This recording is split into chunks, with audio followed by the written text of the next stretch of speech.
Hi hello friends, ಎಲ್ಲರಿಗೂ ನಮಸ್ಕಾರ. ರೇಖಾ ಅಡುಗೆ ಚಾನಲ್ಗೆ ಸ್ವಾಗತ. ಬನ್ನಿ, ಇವತ್ತು ನಾನು ಮನೆಯಲ್ಲೇ ಸುಲಭವಾಗಿ ಚಾಕ್ಲೇಟ್ ಸಿರಪ್ ಯಾವ ರೀತಿ ಮಾಡೋದಂತ ತೋರಿಸ್ಕೊಡ್ತೀನಿ.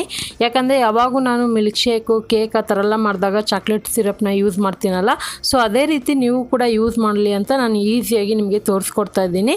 ಈ ಚಾಕ್ಲೇಟ್ ಸಿರಪ್ ಯಾವ ರೀತಿ ಮಾಡೋದು, ಇದಕ್ಕೆ ಬೇಕಾಗುವ ಇಂಗ್ರೀಡಿಯೆಂಟ್ಸ್ ನೋಡೋಣ. ಇಲ್ಲಿ ನಾನು ಎಲ್ಲ ಒಂದೇ ಥರ ಕಪ್ಪಲ್ಲಿ ಅಳತೆ ತೊಗೊಂಡಿದ್ದೀನಿ. ನೋಡಿ, ಕೋಕೋ ಪೌಡರ್ ತೊಗೊಂಡಿದ್ದೀನಿ ಅರ್ಧ ಕಪ್ ಆಗೋಷ್ಟು. ಅದೇ ಅರ್ಧ ಕಪ್ ಆಗೋಷ್ಟು ಸಕ್ಕರೆ, 1/4 ಕಪ್ ಆಗೋಷ್ಟು ಕಂಡೆನ್ಸ್ ಮಿಲ್ಕು. ಇದು ಅಂಗಡಿಯಲ್ಲೂ ಸಿಗುತ್ತೆ, ಆನ್ಲೈನಲ್ಲೂ ತರಿಸ್ಕೋಬೋದು. ಅರ್ಧ ಕಪ್ ಆಗೋಷ್ಟು ನೀರು ಬೇಕಾಗುತ್ತೆ. 1 ಟೇಬಲ್ ಸ್ಪೂನ್ ಬಟರ್ ತೆಗೆದಿಟ್ಕೊಂಡಿದ್ದೀನಿ. ಈಗ ಯಾವ ರೀತಿ ಮಾಡೋದಂತ ನೋಡೋಣ. ಮೊದಲಿಗೆ ಸ್ಟವ್ ಹಚ್ಚೋಕ್ಕೆ ಮುಂಚೆನೇ ಫಸ್ಟು ನಾವು ಮಾಡೋವಂಥ ಕಡಾಯಿಗೆ ಕೋಕೋ ಪೌಡರು, ಸಕ್ಕರೆ, ನೀರು ಇದೆಲ್ಲ ಹಾಕ್ಕೊಂಡು ಚೆನ್ನಾಗಿ ಮಿಕ್ಸ್ ಮಾಡ್ಕೋಬೇಕಾಗುತ್ತೆ. ಕಂಡೆನ್ಸ್ ಮಿಲ್ಕ್ ಇಲ್ಲ ಅಂದ್ರೂ ನಡೆಯುತ್ತೆ, ಹಾಕಿದ್ರೆ ಒಂದು ಕ್ರೀಮಿ ಟೆಕ್ಸ್ಚರ್ ಬರುತ್ತೆ, ತುಂಬಾ ಚೆನ್ನಾಗಿರುತ್ತೆ. ಸೊ ಅದೆಲ್ಲ ನಿಮಗೆ ಹೋಲ್ಸೇಲ್ ಅಂಗಡಿಗಳಲ್ಲೂ ಮತ್ತು ಆನ್ಲೈನ್ ಶಾಪಿಂಗಲ್ಲೂ ಸಿಗುತ್ತೆ, ತರಿಸ್ಕೋಬೋದು. ಇಲ್ಲಾಂದರೆ ಮನೆಯಲ್ಲೂ ಮಾಡ್ಕೋಬೋದು. ಖಂಡಿತ ರೆಸಿಪಿನ ಅಪ್ಲೋಡ್ ಮಾಡ್ತೀನಿ. ಮೊದಲನೇ ಇದನ್ನು ಯಾವುದೇ ರೀತಿ ಗಂಟಿಲ್ದಿರ ಚೆನ್ನಾಗಿ ಮಿಕ್ಸ್ ಮಾಡ್ಕೊಳ್ಳೋಣ. ಆನಂತರ ಸ್ಟವ್ ಮೇಲೆ ಇಟ್ಟು ಇದನ್ನು ಲೋ ಫ್ಲೇಮಲ್ಲೇ ಬಿಸಿ ಮಾಡ್ಕೋಬೇಕಾಗುತ್ತೆ. ಮೊದಲು ಇದನ್ನು ಚೆನ್ನಾಗಿ ಗಂಟಿಲ್ದಿರ ಮಿಕ್ಸ್ ಮಾಡ್ಕೊಳ್ಳೋಣ.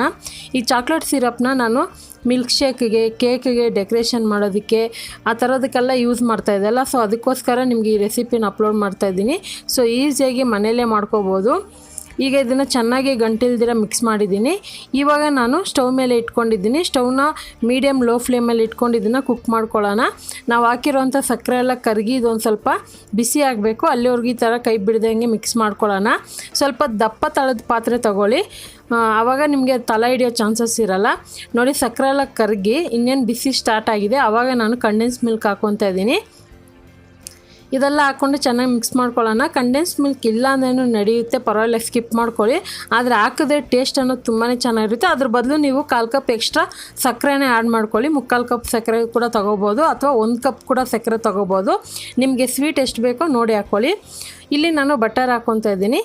ಈ ಬಟರ್ ಹಾಕೋದ್ರಿಂದನೂ ಈ ಚಾಕ್ಲೇಟ್ ಸಿರಪ್ ಒಂದು ಶೈನಿಯಾಗಿ ಮತ್ತು ಸೂಪರಾಗಿರುತ್ತೆ, ಟೇಸ್ಟ್ ಕೂಡ ಡಿಫ್ರೆಂಟಾಗಿ. ಸೊ ಅದಕ್ಕೋಸ್ಕರ ಯೂಸ್ ಮಾಡ್ತಾಯಿದ್ದೀನಿ. ಇದೆಲ್ಲ ಹಾಕ್ಕೊಂಡು ಮೀಡಿಯಮ್ ಲೋ ಫ್ಲೇಮಲ್ಲೇ ಒಂದು 7ರಿಂದ 8 ನಿಮಿಷ ಕುದಿಸ್ಕೊಂಡಿದ್ದೀನಿ. ನೋಡಿ, ಇವಾಗ ಕರೆಕ್ಟಾಗಿ ಕುದೀತಾ ಇದೆ ಅಲ್ವಾ. ಲೋ ಫ್ಲೇಮಲ್ಲೇ ಇಟ್ಟೆ ಕುದಿಸ್ಕೋಬೇಕು. ನೋಡಿ, ಈ ಥರ ಒಂದು ಪ್ಲೇಟಿಗೆ ಹಾಕ್ಕೊತಾ ಇದ್ದೀನಿ. ಅದು ಫಾಸ್ಟಾಗಿ ಜರಗಬಾರ್ದು, ನಿಧಾನಕ್ಕೆ ಜರಗಬೇಕು. ಆವಾಗ ಇದು ಕರೆಕ್ಟಾಗಿ ಹದ ಬಂದಿದೆ ಅಂತ ಅರ್ಥ. ಇದು ಪೂರ್ತಿ ತಣ್ಣಗಾದ್ಮೇಲೆ ಒಂದು ಏರ್ಟೈಟ್ ಬಾಕ್ಸಿಗೆ ಹಾಕಿಟ್ಕೊಂಡು ಹೊರಗಡೆನೂ ಇಟ್ಕೋಬೋದು, ಫ್ರಿಜ್ಜಲ್ಲಿ ಇಟ್ಕೋಬೋದು.